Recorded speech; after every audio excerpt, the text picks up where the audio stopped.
Interpreting tornado graphs.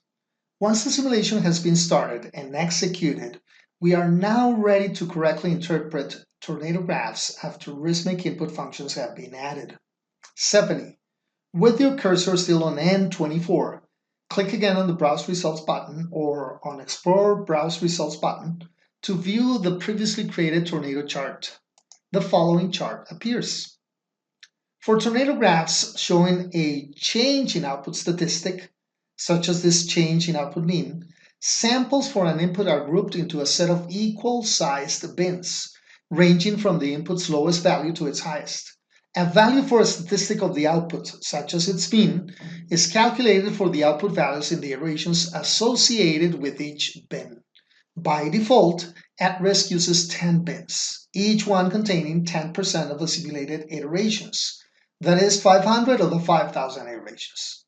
The length of the bar shown for each input distribution is based on the range of the highest statistic value for any bin to the lowest statistic value. The highest statistic value is plotted on one end of the bar, and the lowest statistic value for any bin is plotted on the other end.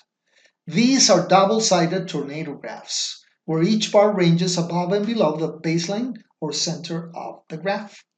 In other words, the interpretation is as follows. The most important variable is, according to this tornado, variable payroll. The relative importance of a variable is determined here by the range or difference between the two values of each bar. The larger the difference, the more important this input variable is on determining the range of possible values of the output cell, total profit. When the lowest 10% of variable payroll iterations are considered, 500 sorted iterations, the mean total profit for this subset will be of $73,357. When the highest 10% of variable payroll iterations are considered, 500 sorted iterations, the mean total profit for this subset will be of $156,474.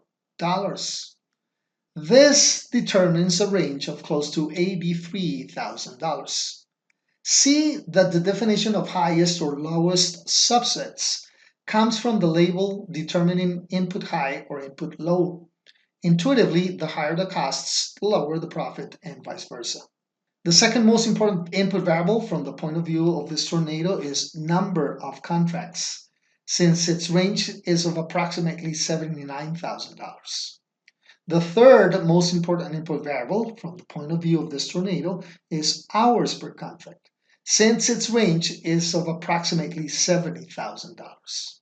Another way to see the relative importance of input variables upon total profit is by generating and analyzing the contribution to variance tornado. 71. On the tornado icon, click on the tornado contribution to variance option. This will generate the following tornado. For tornado graphs showing contribution to variance, the length of the bar shown for each input distribution is the amount of change in the output attributable to each input. These values are calculated during the regression analysis.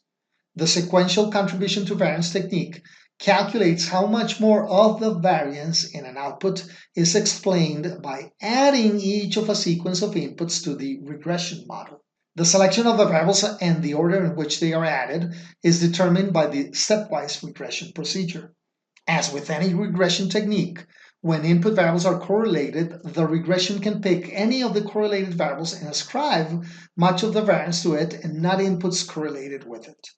Thus, caution in interpreting the contribution to variance results is critical when inputs are correlated. In our case, variables are not correlated. Therefore, the interpretation of a tornado is clean and straightforward. Half of the variance of total profit can be ascribed to variable payroll. The second and third variables, hours per contract and number of contracts, add over 1/3 of the total contribution to variance of total profit. Over 84% of variance of total profit can be explained by these three top variables. One graph that fully depicts the strength of the relationship between an input and its corresponding output is the scatter plot. Remember that any tornado is, at the end, a comparison chart to measure the impact of top inputs with respect to any given output. Through a scatter plot, we can focus on a particular input or inputs and view its corresponding degree of effect upon, in this case, total profit. 73. Always with your cursor on cell N24, total profit, go to the Explore icon and select Scatter Plot. The following window appears. You are asked here to provide, after N24 total profit, which is our output variable, the input or inputs for which you want to create a scatter plot and place them on the x-axis. 74. Now, remember variable payroll turned out to be the most important input, with the largest bar, on the previous tornado chart. Therefore, while pressing your control key on your keyboard, make a reference to cell N21, where the summarized variable payroll variable has been made available with its respective makeInput function. The following chart appears. What this scatter plot clearly tells us is that the larger the variable payroll an iteration will contain, in most cases, the larger the total profit Joe will obtain. There is a clear linear and somehow strong relationship between the input variable payroll and total profit, as it has been calculated by the Pearson or linear correlation coefficient of 0.7176. Now, remember from the previous tornado that variable, general, and administrative expenses had a close to zero coefficient with respect to total profit. Let us create a scatter plot considering this input variable. 73. Always with your cursor on cell N24, total profit, go to the Explore icon and select Scatter Plot. The following window appears. You are asked here to provide, after N24 total profit, which is our output variable, the input or inputs for which you want to create a scatter plot and place them on the x-axis. 74. While pressing your control key on your keyboard, make a reference to cell N22, where the summarized general and administrative expenses variable has been made available with its respective makeInput function. This will generate the following scatter plot between general and administrative expenses as an input variable and total profit on the y-axis as the output variable.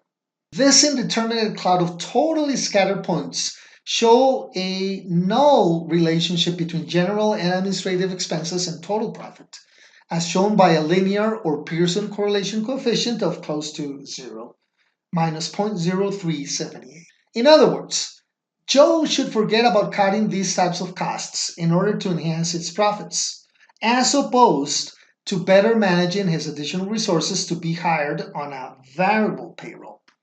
This makes him think about either hiring an additional full-time employee or to fire one of his cousins and remain with only one additional worker.